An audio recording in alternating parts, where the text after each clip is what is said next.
Selamat malam. Saudara yang terkasih di dalam Tuhan Yesus, pada malam ini adalah malam yang terakhir di tahun 2020. Sebab besok kita akan sudah mulai memasuki di dalam awal tahun 2021. Saudara yang terkasih di dalam Tuhan Yesus, kita akan memulai ibadah kita pada malam terakhir di tahun 2020 ini, yang saya beri judul adalah pembaharuan. Saudara yang terkasih di dalam Tuhan Yesus, kita akan baca di dalam kitab Roma 12 ayat yang ke-1 dan yang kedua. Karena itu saudara-saudara, demi kemurahan Allah, aku menasihatkan kamu supaya kamu mempersembahkan tubuhmu sebagai persembahan yang hidup, yang kudus, dan yang berkenan kepada Allah. Itu adalah ibadahmu yang sejati. Janganlah kamu menjadi serupa dengan dunia ini, tetapi berubahlah oleh pembaharuan budimu, sehingga kamu dapat membedakan manakah kehendak Allah, apa yang baik dan yang berkenan kepada Allah dan yang sempurna.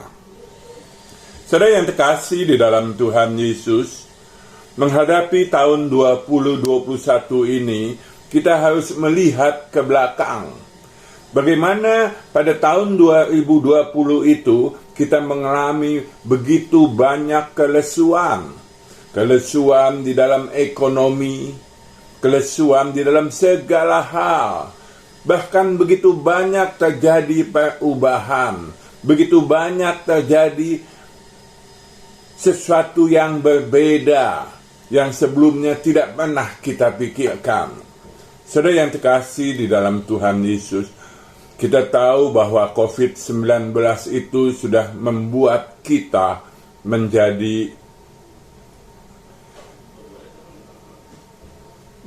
banyak yang membuat kita menjadi, kita tidak tahu apa yang harus kita perbuat, ya. Nah, oleh karena itu kita lihat bahwa kebiasaan hidup kita, pemikiran kita, apa yang kita rasakan, kebiasaan kita, itu akan semuanya berubah, berbeda. Nah, saya mengingat ini akan apa yang dikatakan oleh Rasul Paulus, ya, di dalam Roma 12 ayat 1 dan 2 tadi. Bagaimana Rasul Paulus membuat sebuah perubahan yang begitu mendasar, satu perubahan yang begitu kuat, satu perubahan yang begitu ketat, sehingga itu dikatakan menjadi sebuah new normal. Kenapa saya katakan itu? Ya, sebab yang namanya new normal itu bukan hanya sikap tingkah laku di dalam kehidupan kita ini, tetapi juga new normal itu termasuk bagaimana ada satu perubahan sikap di dalam rohani kita. Dalam Roma 12 tadi dikatakan, Paulus bicara tentang persembahan. Nah, persembahan itu adalah apa? Yaitu untuk penghapusan dosa, korban bakaran, dan banyak macam segalanya. Di mana untuk membuat sebuah persembahan itu adalah sudah mendarah daging. Korban itu adalah binatang. Korban itu bukan dari diri kita, tetapi korban itu adalah korban yang kita bawa. Tapi perubahan yang begitu mendasar yang disebut oleh Rasul Paulus adalah bahwa korban yang akan kita berikan dan yang berkenan dan disukai oleh Allah itu bukanlah sebuah korban yang kita bawa. Tetapi Rasul Paulus mengatakan bahwa korban yang lebih berkenan di hadapan Allah adalah kalau kita membawa korban itu diri kita sendiri. Saudara yang terkasih di dalam Tuhan Yesus. Lalu kita lihat lagi ke belakang. Apa itu yang namanya korban?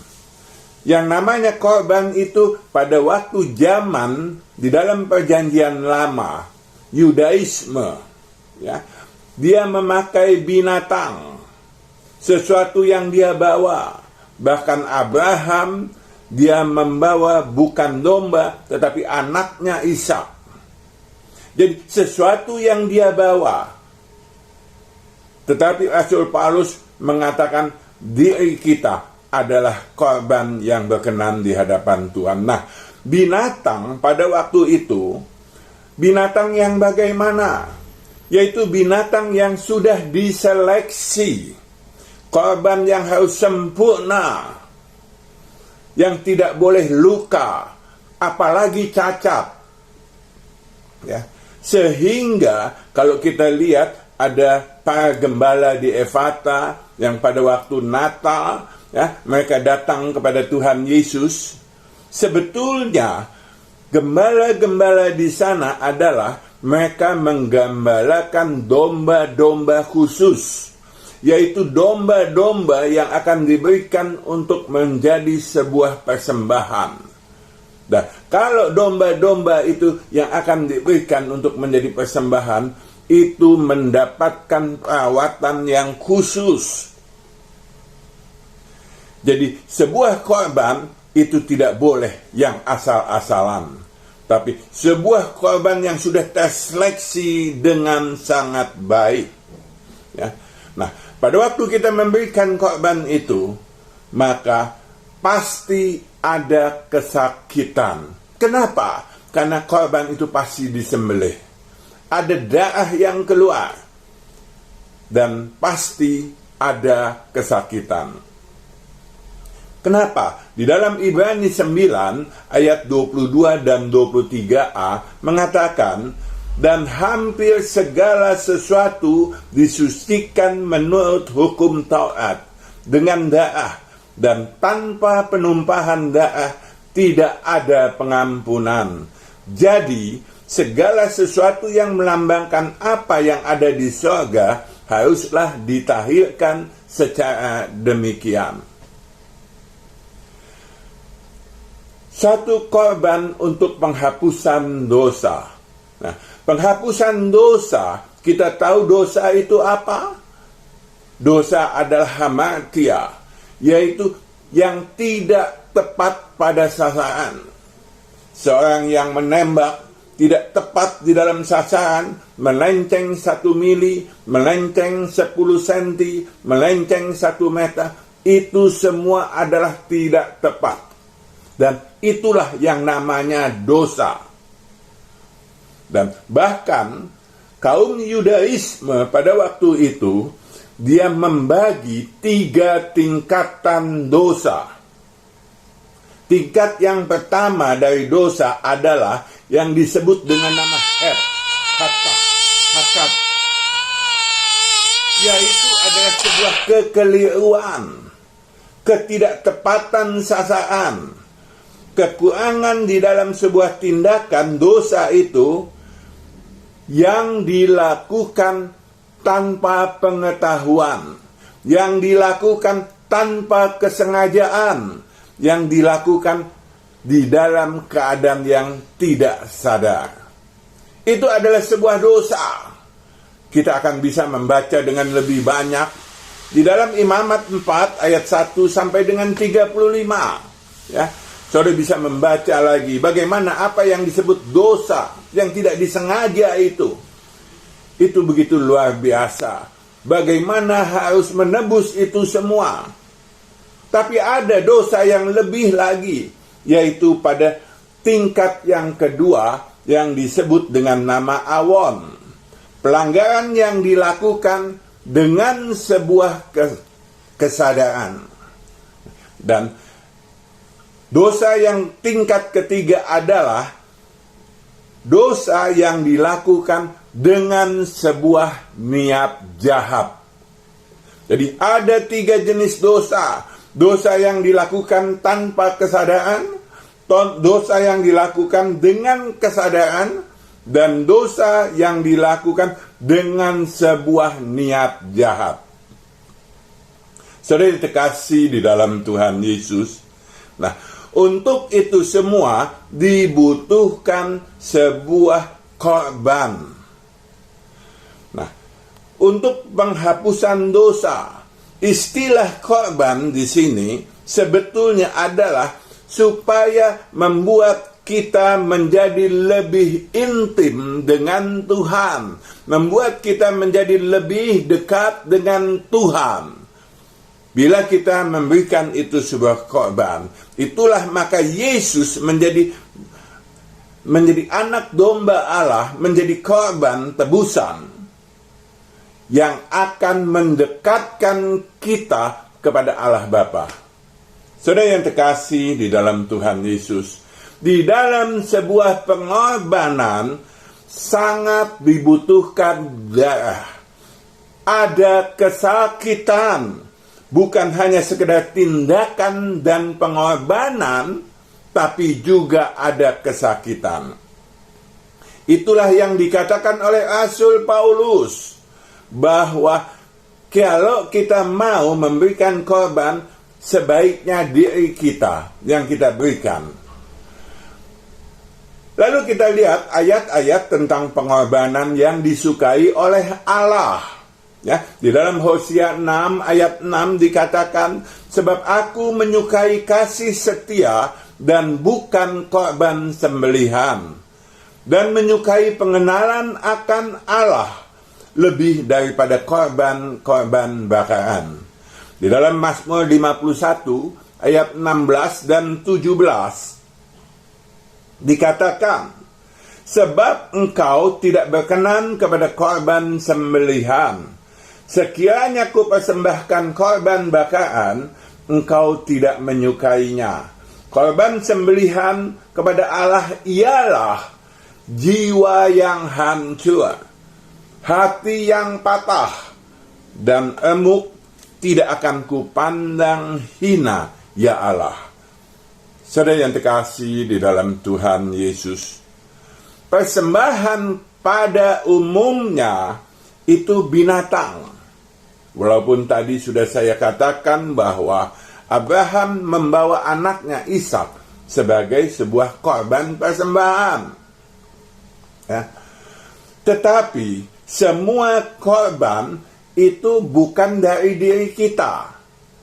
Tapi Paulus, dia membuat sebuah perubahan yang besar-besaran, membuat sebuah pembaharuan. Maka kita harus membawa korban itu diri kita sendiri. Sebab itulah yang berkenan kepada Allah. Maka dikatakan, berikan satu persembahan yang hidup, sebab itulah ibadah kita yang sejati. Persembahan itu apa? Persembahan itu sebetulnya adalah bagaimana kita memberikan keinginan daging ini kepada Allah. Kita lepaskan, kita sangkal, kita buang, ya, pikiran kita, perasaan kita yang hidup seumur hidup, itu yang harus kita buang. Ya, semua penyangkalan-penyangkalan itu, sebab orang yang tidak mau menyangkal dirinya, dia tidak akan berkenan kepada Allah Bapa. Persembahan diri itulah yang menjadi ibadah yang sejati. Harus ada darah, kesakitan yang bukan asal-asalan. Atau jika kita berikan persembahan tapi semau-maunya kita, asal-asalan, kalau ada waktu, ada kesempatan, kita datang ke gereja. Kalau ada waktu, kita mengisi acara. Kalau ada waktu, kita aktif di dalam gereja. Itu namanya asal-asalan. itu bukanlah suatu persembahan yang hidup. Harus ada darah, harus ada kesakitan. Suzette Hatting mengatakan, kalau kita memberikan itu dengan sebuah kesakitan, makin sakit itu akan makin berkenan di hadapan Allah Bapa. Oleh karena itu, apapun yang kita lakukan harus dipersiapkan sebelumnya, dipersiapkan seumur hidup. Apa? Kekudusan kita. Kalau domba dipelihara dengan baik, dijaga jangan sampai luka, jangan sampai cacat, begitu juga dengan kita. Harus dijaga, jangan sampai kita terkontaminasi oleh dunia. Tetapi kita ini harus diseleksi, harus dikuduskan, sehingga kita bisa memberikan diri kita sebagai persembahan yang kudus di hadapan Allah. Roma 12 ayat 1 tadi mengatakan apa? Yang pertama adalah bagaimana kita mempersembahkan persembahan tubuh kita. Persembahan tubuh kita ini adalah, ya, kalau dulu, ya, bukan kita memberikan itu yang di luar kita membawa. Tapi pada saat ini, kita harus bertindak melalui diri kita. Ya. Yaitu apa? Dari hati nurani yang murni. Dari dasar hati yang paling dalam. Oleh karena kita mengasihi Allah, maka kita mengorbankan kehidupan kita ini. Saat ini kita harus mengorbankan diri kita terus-menerus setiap saat. Tidak tergantung sikon. Bukan karena saya lagi malas, saya lagi susah. Apapun saya senantiasa siap untuk memberikan korban kepada Kristus. Makin sakit, itu akan makin berkenan di hadapan Allah. Tuhan tidak ingin menyakiti kita. Tuhan bukan sebetulnya oleh karena kita sakit makin berkenan. Itu bukan karena Tuhan ingin menyakiti kita. Tetapi yang Tuhan ingin ada melihat hati kita, menguji hati kita. Apakah kita mau berkorban demi Kristus? Saudara yang terkasih di dalam Tuhan Yesus, maka itu akan menjadi sebuah persembahan yang hidup. Persembahan setiap saat, setiap kondisi. Bukan hanya tindakan, tapi hati, pikiran, perasaan. Yang segala sesuatunya harus difokuskan, dicurahkan hanya kepada Yesus. Karena bagiku hidup adalah Kristus. Yang kudus dan yang berkenan kepada Bapa, ya. Itu artinya bahwa kita harus menjaga hidup ini, menjaga hati ini, perasaan ini dan pikiran jangan sampai dikontaminasi oleh dunia. Karena sesungguhnya dunia itu membenci Kristus, membenci Allah. Dan bila kita tercemar oleh dunia ini, maka Kristus akan menolak persembahan kita. Artinya, kalau sampai kita tercemar, kita sudah menjadi cacat dan tidak layak untuk menjadi sebuah persembahan kepada Allah Bapa. Ibadah yang sejati itu apa? Ibadah yang sejati itu adalah, ya, kalau kita lihat kata ibadah itu sebetulnya berarti bekerja, latrein. Ya, di dalam bahasa Yunaninya, ya. Jadi apapun yang kita lakukan pasti itu adalah bekerja. Bernafas, berjalan, bekerja, atau apapun juga. Itu kita harus senantiasa memberikan itu hanya kepada Allah Bapa. Ya.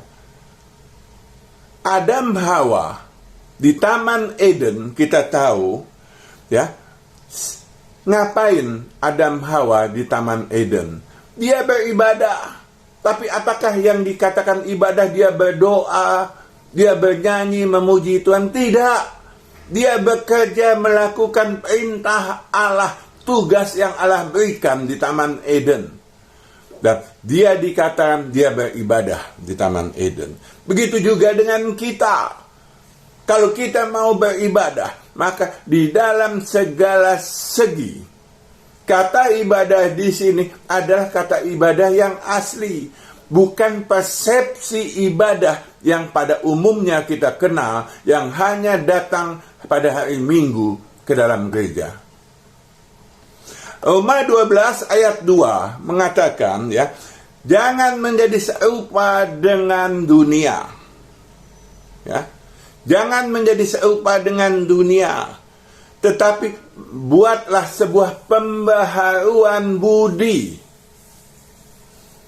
Supaya apa? Supaya kita bisa mengetahui akan kehendak Allah. Dan untuk itu maka kita akan menjadi sempurna seperti Kristus. Saudara yang terkasih di dalam Tuhan Yesus, menjadi serupa dengan dunia itu apa? Menjadi serupa dengan dunia itu berarti adalah firman Allah mengatakan tidak ada gunanya untuk mengikuti dunia ini. Markus 8 ayat 36. Dia katakan tidak ada gunanya. Bahkan dikatakan, ya, di dalam Yohanes 15 ayat 19 dikatakan bahwa sesungguhnya dunia membenci kita. Dunia membenci Kristus. Jadi jangan ikuti dunia, tapi taatlah, setialah kepada firman Allah. Kenapa? Kerajaan Allah itu bukan dari dunia. Dunia tidak mengenal. Oleh karena tidak mengenal, maka dunia membenci kita. Saudara yang terkasih di dalam Tuhan Yesus, seringkali di dalam kehidupan kita ini sering kompromi dengan dunia, dengan teman-teman, dengan yang lain di dalam pekerjaan. Tapi apa yang dikatakan oleh firman Allah? Segala sesuatu yang tidak berarti bagi dunia, itu seringkali sangat berarti bagi Allah. Kita merasa disingkirkan, dijauhi, dikucilkan, sehingga kita merasa kecil hati. Tapi ingat, bahwa ya, mereka yang dijauhi oleh dunia seringkali menjadi sangat berarti bagi Allah. Karena di dalam 1 Korintus 2 ayat 14 dikatakan, dunia itu sesungguhnya adalah sebuah kebodohan bagi Allah. Kasih dunia berarti kasih Bapa tidak ada di dalam seseorang. Jadi kalau kita mengasihi dunia, mencintai dunia, maka itu berarti kasih dari Bapa tidak ada dalam kehidupan kita. Dan itu juga berarti kita tidak mengasihi Yesus. Kita membenci Yesus sama seperti dunia. Dunia sedang lenyap dengan keinginannya. Dunia sedang lenyap dengan keinginannya. 1 Yohanes 2 ayat 17. Jadi kita ini semua jangan mengasihi dunia. Walaupun itu menjadi sebuah hal yang kontradiksi. Sehingga membuat sebuah pergumulan di dalam kehidupan kita. Tapi kalau kita lebih taat, lebih setia, lebih memilih kepada Kristus, maka itulah kehidupan yang sesungguhnya. Serupa dengan dunia, ya. Tapi di sini kata pembaharuan budimu. Artinya apa? Ya, budi apa? Ya, budi itu adalah bagaimana akal, pikiran kita dan perasaan kita menyatu, sehingga kita mengambil sebuah tindakan. Di sini Rasul Paulus mengatakan, perbaharuilah budimu. Jadi kita harus memperbaharui akal kita dan juga perasaan hati kita. Bagaimana akal kita? Kita coba kita isi dengan firman Allah. Karena firman Allah itu ada sumber kehidupan, sehingga kita mendapatkan pengetahuan, mendapatkan hikmat Allah. Dan juga disertai oleh perasaan. Roh Kudus akan menguasai perasaan kita, sehingga kita bisa melihat apa yang menjadi kehendak Allah. Karena kehendak Allah itu selalu sesuai dengan firman Allah. Saudara yang terkasih di dalam Tuhan Yesus, itulah yang seringkali saya katakan bahwa kita harus datang, kehidupan harus dipimpin oleh Roh Kudus.